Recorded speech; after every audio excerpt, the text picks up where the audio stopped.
Tidjane Thiam réveille la Côte d'Ivoire, le peuple est prêt, la victoire nous attend. Ici l'œil d'Afrique TV. Là où la vérité ne se cache pas derrière les micros.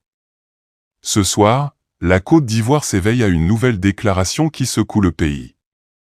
Tidjane Thiam, président du PDCI-RDA, a parlé. Et ces mots résonnent comme un appel, un signal, un défi. Dans sa lettre aux militants, l'ancien banquier international devenu homme politique affirme haut et fort. Le PDCI-RDA est aujourd'hui le parti le plus aimé des Ivoiriens. Une phrase simple, mais lourde. Très lourde. Car derrière ces mots, se cache un message clair, la bataille politique ivoirienne est loin d'être terminée.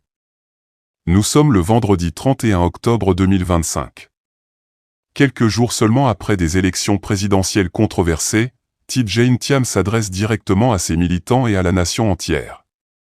D'un ton calme, posé mais ferme, il écrit « Notre parti reste le plus apprécié, le plus aimé des Ivoiriens.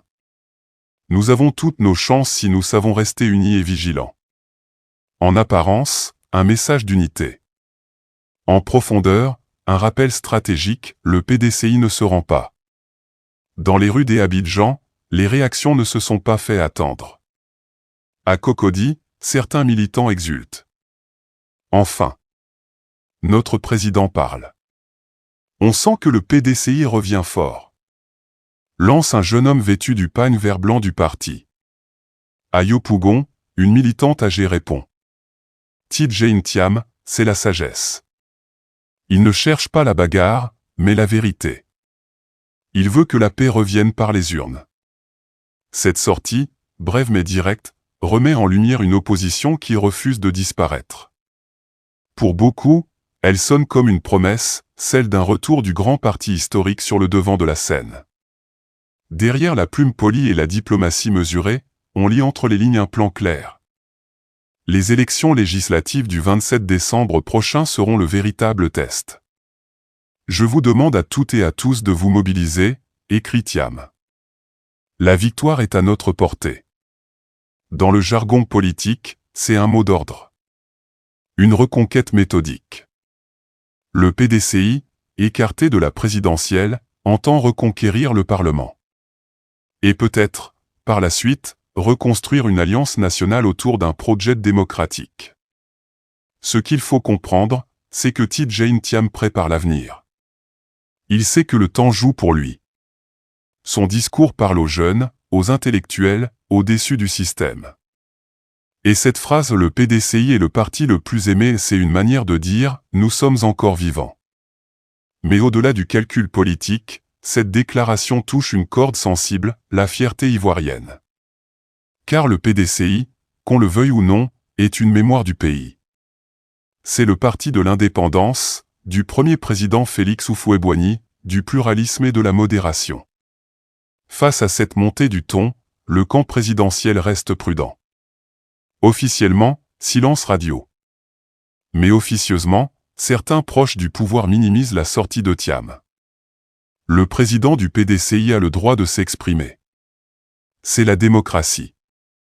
Mais la réalité, c'est que le peuple a choisi la stabilité.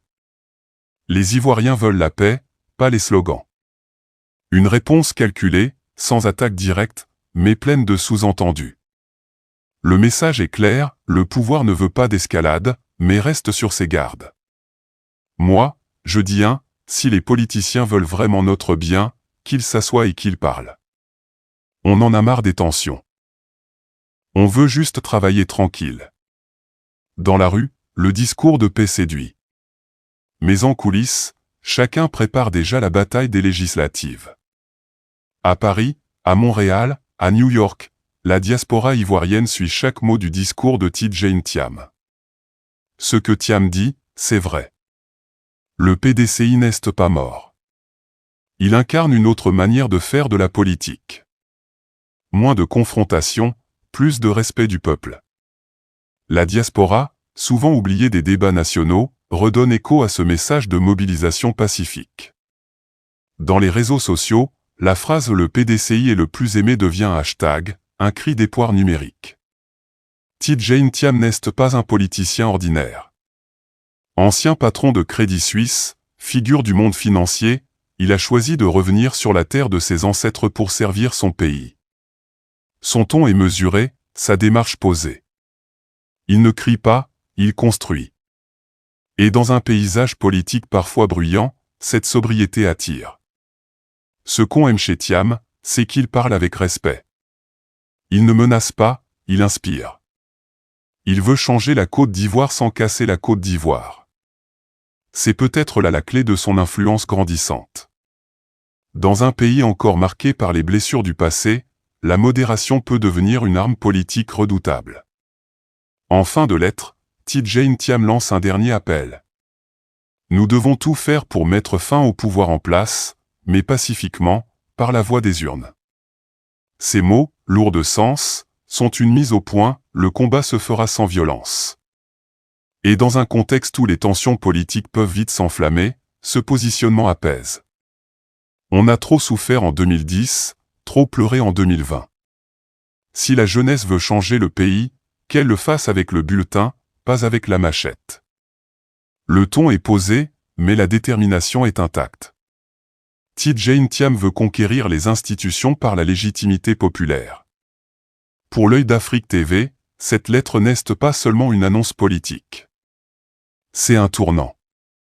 Une manière pour le PDCI de reprendre le rôle de conscience nationale. Dans un paysage où le pouvoir semble bien installé, l'opposition cherche une nouvelle voie. Et peut-être, ce 31 octobre 2025, un vent de changement vient de se lever. La Côte d'Ivoire avance, parfois lentement, parfois douloureusement. Mais elle avance. Tidjane Thiam vient de rappeler une vérité simple. La démocratie n'appartient pas au parti, mais au peuple. Et tant que ce peuple garde sa voix, aucune force ne pourra l'étouffer. Vous êtes sur l'Œil d'Afrique TV. La chaîne qui regarde l'Afrique sans détour. Qui déshabille les discours, et qui éclaire les vérités qu'on cache. Abonnez-vous, partagez, commentez. Parce qu'ici, nous ne faisons pas du bruit. Nous faisons de la conscience africaine.